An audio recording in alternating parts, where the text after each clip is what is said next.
Hey there, my name is Laufmeister, and it is an hour past half noon, and we are going to be demonstrating the McCree changes specifically to Flashbang, to Fan the Hammer, and to how effectively McCree can deal with flankers now, given him in his current state. So Flashbang has an effective range of roughly 9 to 10 meters. You can stand roughly right in front of this line, pop Flashbang, and it's still going to stun. Does 25 damage, which is pretty basic knowledge. Nothing has changed with Flashbang outside of the recovery time. Recovery time has been reduced by 0.15 seconds if you check the patch notes. So what does this mean for McCree? For McCree, it basically means that you can now fire faster after you Flashbang a target. So you used to only be able to get roughly one left click off after you have completed a Flashbang in pretty much every case.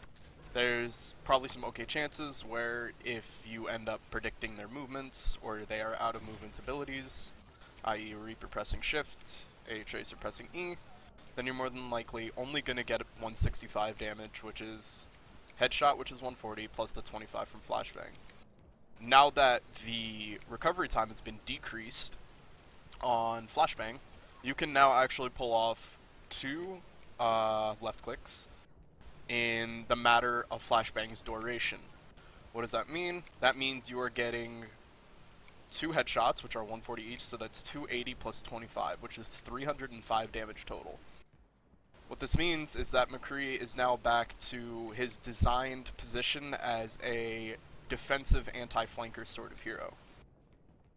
So I can demonstrate it now, so I'll sit by the line here, I'll throw a Flashbang, and then I'll be able to get two headshots off before the sun actually wears off, as you'll be able to see. So you could see, you can basically fire immediately after the Flashbang is in midair, probably just a little bit earlier. And it also means that Fan the Hammer is now going to be more reliable as a tool, since it fires 15% faster as well. If you pay attention, if we do it up close, you'll see obviously the little stars over the head of the bot.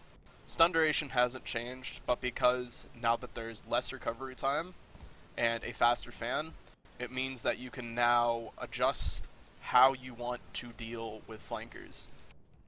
For characters like Tracer, who are extremely quick but also have a very small health pool at 150, you are able to flash and left click a lot easier and still get the kill. That does 165, so I'm gonna kill the bot here. And characters like Reaper will also die to two headshots if you can aim.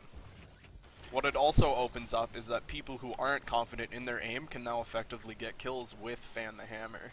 So if you go into stun, you can actually get off a full fan before the stun ends. With Fan dealing 45 damage of shot, times 6, you're getting, probably can't do the math off the top of my head, but you're getting roughly around 260 or something of that sort. Yeah, a little bit higher than 260. I think it's like 275 or something ridiculous like that. But what it means is that it also opens up as a tank buster for Fan the Hammer. Since Fan the Hammer is now quicker, it means that you can unload more shots, roll and unload even more, which makes it more effective against characters like D.Va, who do extremely well against characters like McCree. McCree can kind of just jump in, delete Flashbang, delete a good amount of his bullets, but if defense matrix is down or you get a flank off on D.Va, it means that Fan the Hammer is going to be more effective as a way to get through tanks.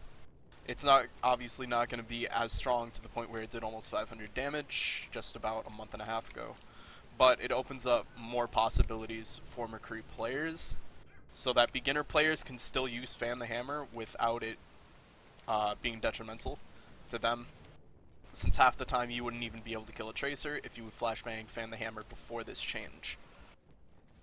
And that's basically it. It's just a little opener to how McCree has been changed in the most recent patch, and how, in my opinion, McCree has probably the most options and is the most balanced in his current state since the launch of Overwatch back in May. And with that, I'll close it out. I'll catch you guys around.